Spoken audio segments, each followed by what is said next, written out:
What's up, everybody? How y'all doing?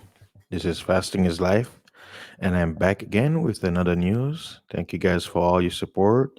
Please like, share, and subscribe. And for those of you out there at the podcast sites, please share the audio.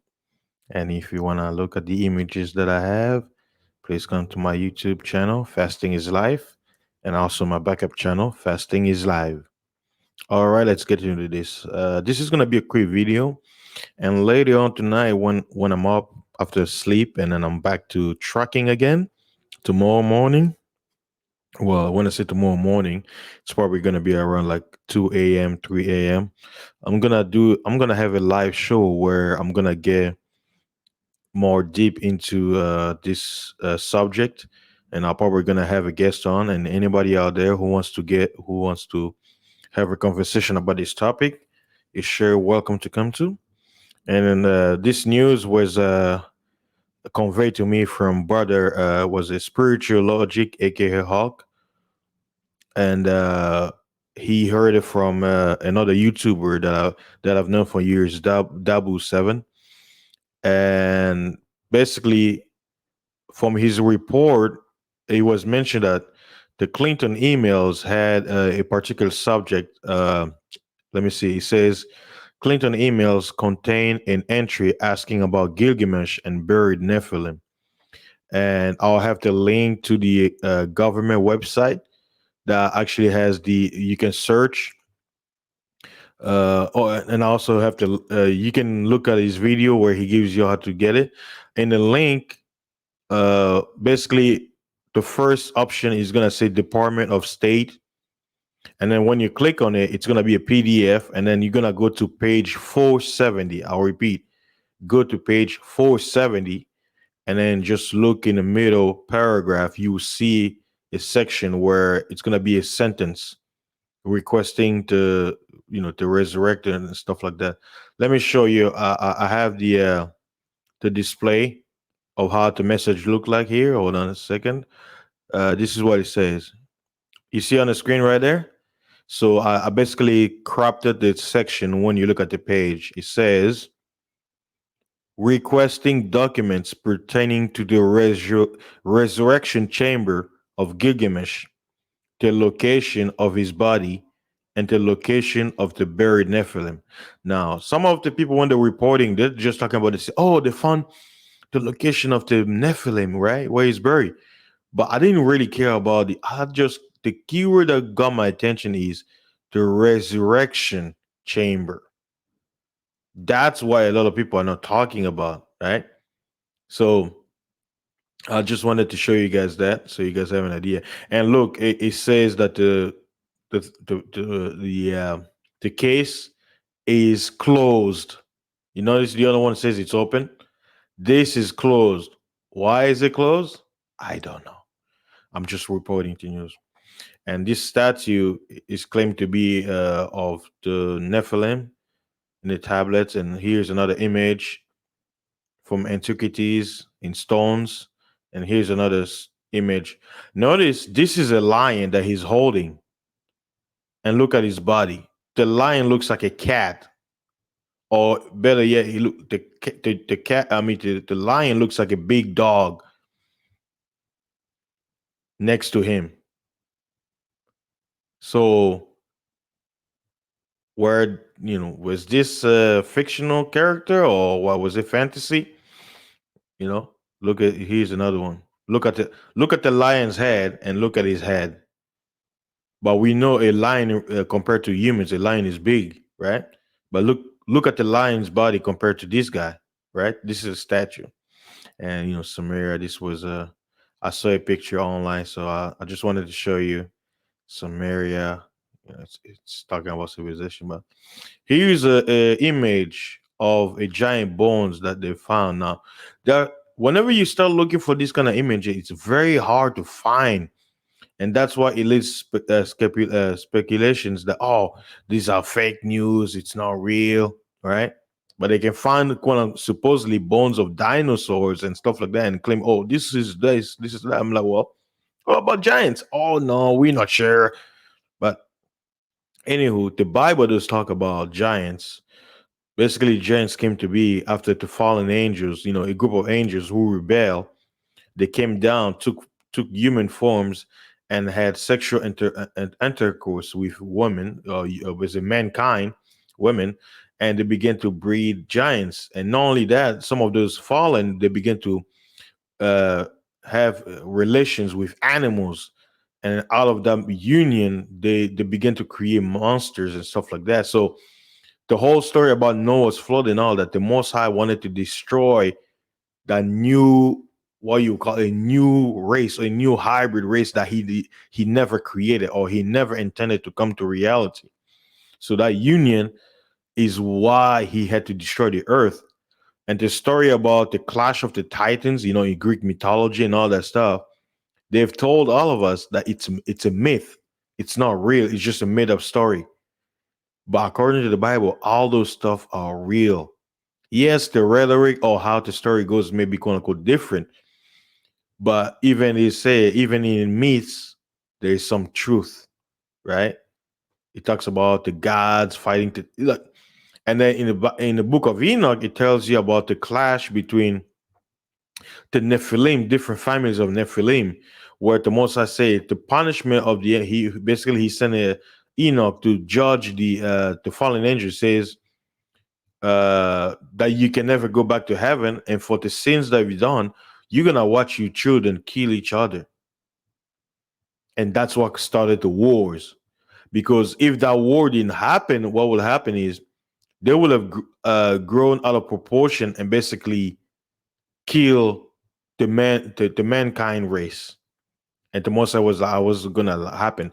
But even though a lot of them kill each other through those war, the damage was too much where their weakness was taught to man, their technology, knowledge, witchcraft, to the point where man began to basically act like them.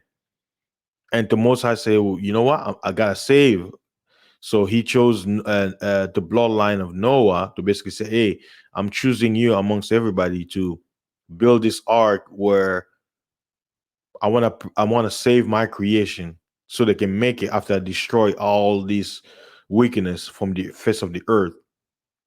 Now there's some things that say everybody die, and there's some documents that say that, well, although many giants died, some of them were hiding. Some of them were hiding in certain caves and they had technology to survive, and some of them were dangling on top of the ark. And then when the water receded, they jumped off, they ran to hide. There's a lot of quote unquote legends out there. So we don't know. We only have the resource of, and this is another location where they found bones under, buried in the ground. But some people must say, oh, it's not real. It's just,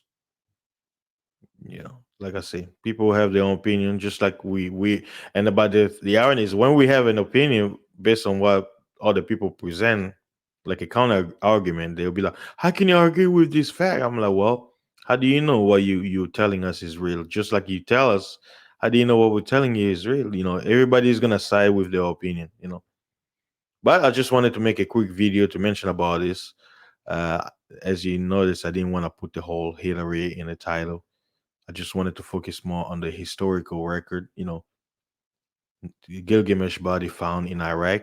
And before I go, let me read you an article. I was looking for a certain article because I didn't want to go, uh, you know, the government site, all it does is just shows you that statement, right? But let me go to the article where I found the subject. This is what it says. It says, Gilgamesh tomb believed found. Archaeologists in Iraq believe they have found the lost tomb of King Gilgamesh, the subject of the oldest book in history.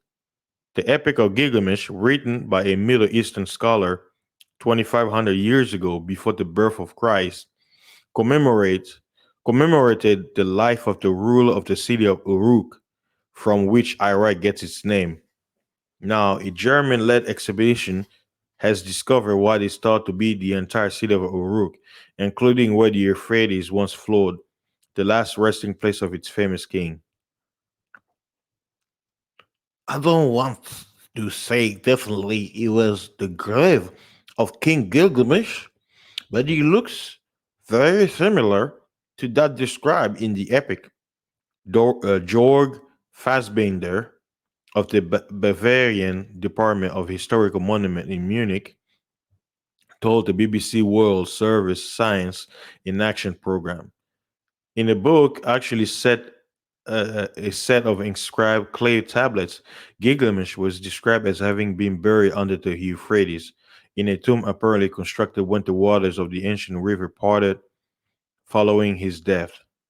We we found just outside the city an area in the middle of the former Euphrates River the remains of such a building which could be interpreted as a burial, Mr. Fassbinder said. He said the amazing discovery of the ancient city under the Iraq desert had been made possible by modern technology. By differences in magnetization, was it? By differences in magnetization in the soil, you can look into the ground, Mr. Fassbender added. The difference between mud bricks and sediments in the Euphrates rivers gives it a very detailed structure. This creates a magnetogram, which is then digitally mapped, effectively giving a town plan for Uruk. The most surprising thing was that we found structures already described by Gilgamesh. We cover more than 100 hectares. We have found garden structures and field structures as described in the epic, and we have found Babylonian houses. But he said the most astonishing find was an incredible, sophisticated system of canals. Very clearly, we can see in the canals some structures showing the flooding destroyed some houses, which means it was a highly developed system. It was like Venus in the desert. And this article was published. Wow. It was published on Tuesday, April 29th, 2003. 2003. Isn't that the same year the war launched on Iraq against Saddam Hussein happened? Interesting, isn't it, guys? Huh? Huh? Wink, wink. Interesting. Yes, I know what you're thinking. Very interesting. Huh? Iraq. Interesting. So later on, I'm going to be talking about giants, and we'll see how the conversation goes. I know some people will be like, oh, they're probably looking forward to talk about it. But yeah, I just wanted to make a quick stream to kind of show you guys what this is about. And so much stuff to talk about. So stay tuned, guys. Let me finish this article. Yeah, it's finished. So I want to make sure if I have any. Yeah, so 2003. Wow. All right, guys. Well, that's it for now. Thank you guys for your support. Please like, share, and subscribe. And I'll see you guys on the next one. Peace. Stay tuned for my live. I'll be back. Guys, I'm sleepy.